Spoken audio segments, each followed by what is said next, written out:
You're listening to Skeptoid. I'm Brian Dunning from Skeptoid.com. The Lost Dutchman Gold Mine.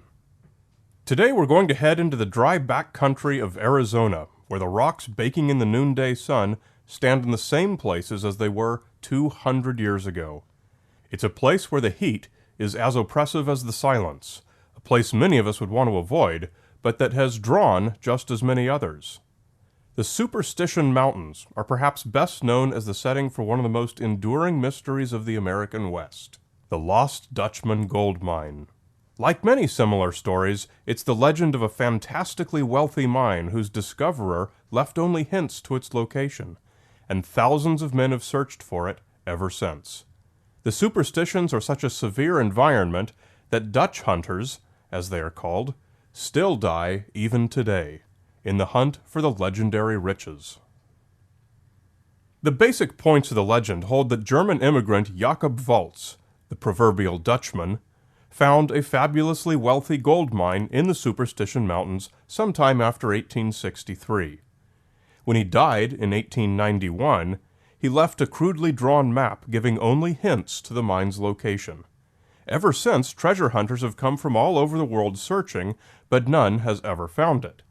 Today we're going to look into the depths of the tale and see what's probably true and what other elements might spare the Dutch hunters a great deal of effort. It is Waltz's map that has been the centerpiece of the story. It's a fact that almost from the day he died, reproductions of it have been abundant and openly sold as tourist items, with no way for anyone to judge the origins of any of them. It seems quite hopeless to learn anything from any of these maps. In fact, the more research one does, the more one learns that none of them are trustworthy. Even Waltz's original map was suspect. It was made while he was on his deathbed, when he revealed his secret to Julia Thomas, owner of the boarding house where he lived. She drew that first map based on his description. After he passed, Miss Thomas and two miner friends followed Waltz's instructions to the letter, but found nothing. To pay her debts, she began printing and selling souvenir copies of the map. All the maps that have ever existed since then have been copied or made up based on her original, which was already proven to lead nowhere. For a fee, Thomas sold her tale to newspaperman Pierpont Constable Bicknell, whose 1895 article in the San Francisco Chronicle made the Lost Dutchman Mine a permanent fixture in history. And since then, innumerable variations of the story have arisen, mostly the colorations of 20th century authors. Some have two Dutchmen, with a companion named Weissner joining Waltz. Some have gunfights, robberies, and all sorts of romantic additions. It's such a confused mess of pseudo-history that it seems hopeless to do a serviceable skeptical analysis. This might be the case if it were not for one man, a 1930s Dutch hunter whose tragic death in the Superstitions launched the Lost Dutchman Mine from colorful story to eternal legend.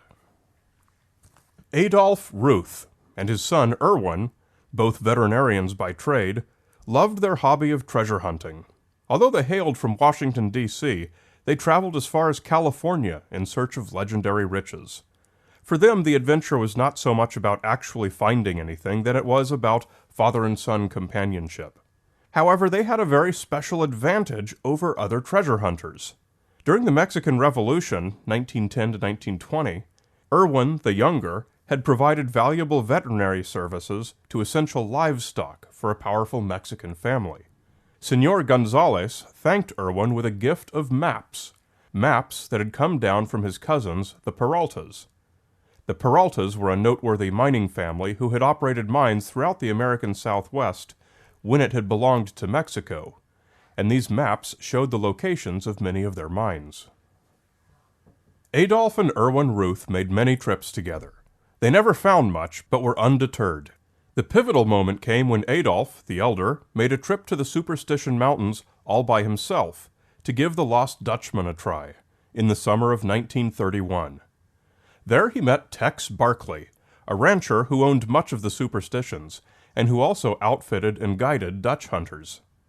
Barkley had hunted for the Lost Dutchman himself, of course, and was most intrigued to meet this friendly elderly gentleman from the East who showed up with a pocketful of authentic Peralta maps. Adolph Ruth was 78 years old, physically very frail, and limped with a cane due to a hip injury sustained in one of his previous adventures. It was June, one of the hottest months of the year, when even the most stalwart of Dutch hunters avoided the savage heat of the Superstitions. Tex Barkley sent 2 of his best men to pack Ruth into the mountains, to a good camp with a permanent water supply. One of the men returned a few days later with some supplies and, more importantly, to check on the old man to make sure he was all right. Sadly, Barkley's worst fears were confirmed. Adolph Ruth was gone. Barkley and 2 local sheriff agencies immediately launched 3 large-scale searches. Erwin Ruth came as quickly as he could to direct the efforts to find his father, but it was to no avail. After 3 months, the searches were called off. Erwin accepted the inevitable fact that his father had perished in search of the Lost Dutchman.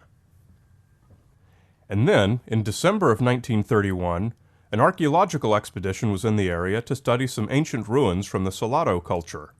The archaeologists had a dog, Music, who had gotten himself into trouble by eating up all the expedition's steaks.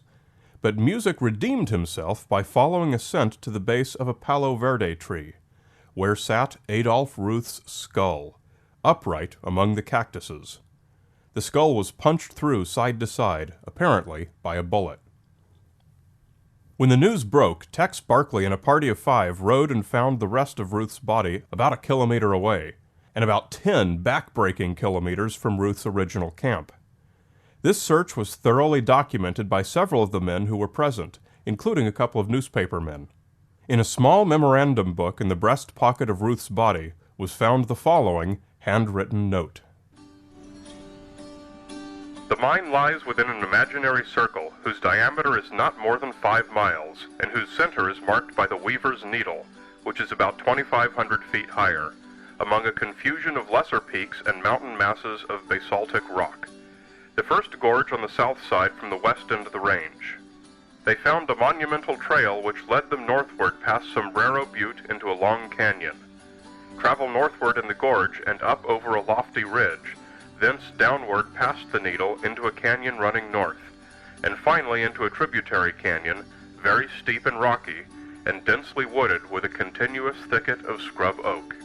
Then below this, also in ink, was Veni, Vidi, Vici, Latin for I came, I saw, I conquered, and below that in pencil, 200 feet across from cave. Barkley's party of 5 wasted no time in following up this new lead. Barkley knew well the canyon and the place described in the note. Weaver's Needle remains the centerpiece landmark in the Superstition Mountains. One of the party, Deputy Sheriff Jeff Adams, wrote in an official report, We found intact all of his papers, including the map or directions to be taken to find the Lost Dutchman mine, which Mr. Ruth was supposed to be trying to locate. After finding and assembling these bones, we followed the directions given to reach the alleged Lost Dutchman mine. This trip took us 2 days of very hard labor, and following those directions, we came to the place pointed out in the instructions and found no evidence of any human being ever having been there at any time in the past. The press went into a frenzy over the news of the old treasure hunter murdered for his map, and most especially for the tantalizing handwritten note. News spread that Ruth's map had been a Peralta map. Research into Jakob vaults revealed that Julia Thomas had discovered high-grade gold ore under Valtz's bed. No doubt remained in the public eye that a magnificent gold mine lay waiting in the Superstitions.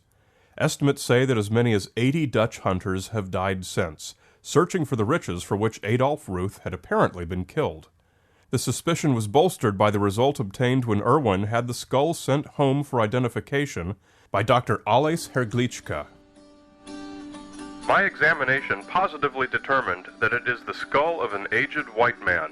Holes in the skull over an inch in diameter on the left side and a much larger one on the right side indicate a strong probability that the man was shot to death by a shotgun or a large caliber rifle, and that the shot or bullet passed somewhat downwardly from the left. I have examined such wounds before and have examined skulls with bullet wound holes found on battlefields.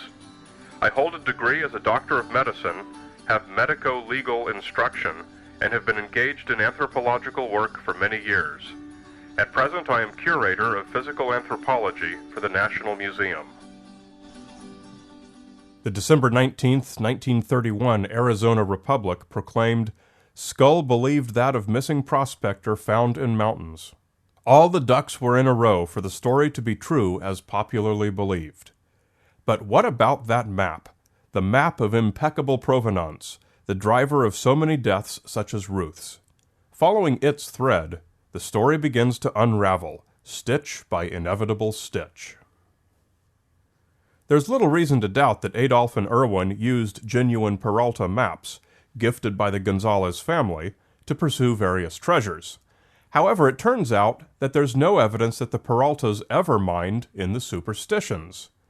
The Superstition Mountains are geologically not a place where gold would be abundant. Placer mining, the type practiced by Jakob Waltz, takes place throughout the region to a limited degree, but there have never been any profitable strikes. In placer mining, gold flecks are scattered in the soil, having washed down from the mountains above. When miners find such gold on a slope, they follow it uphill to the source.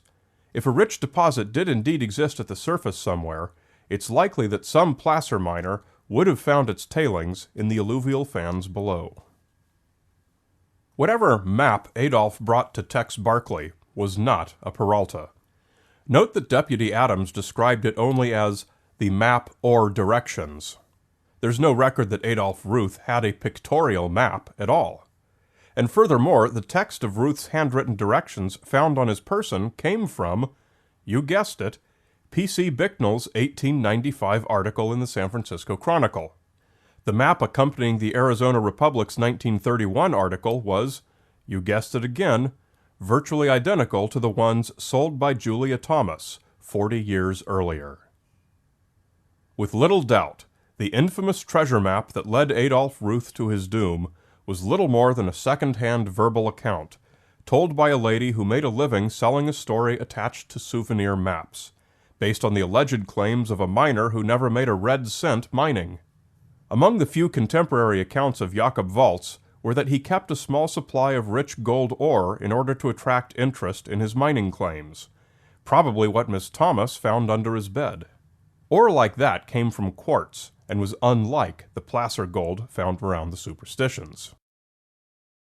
Suppose you were Jakob Waltz, a poor immigrant prospector in the late 19th century, and you stumbled upon the richest placer mine anyone had ever dreamed of. Would you stake a claim? Waltz filed claims in California, but never in the Superstitions. Would you extract any of its gold? There are no records that Waltz ever made any significant money from mining. Would you leave it be, freely available to anyone else who might happen along, while suffering the same life expenses and hardships of all the other poor farmers and prospectors, willfully foregoing a financial windfall for decades?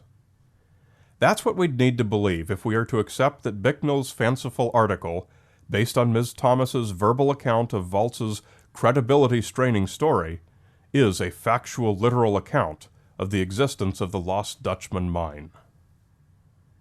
It was the characters of those hardy people who lived and adventured in the Superstition Mountains who comprised the real story of the Lost Dutchman mine, and not some apocryphal and improbable stash of gold. It was the courage and craftiness of Jakob Waltz, the opportunism of Julia Thomas and P.C. Bicknell, the call to adventure heard by Adolph Ruth that spoke so much louder than his age and infirmity, the grit of Tex Barkley, the love of Irwin Ruth for his father, and the roles played by so many other colorful figures that we've not even mentioned here. As we find so often in urban legends promising something fantastic, the real treasure almost always lies not in some wild phenomenon, but in the people whose lives became the stuff of legend. You're listening to Skeptoid, a listener-supported program. I'm Brian Dunning from Skeptoid.com.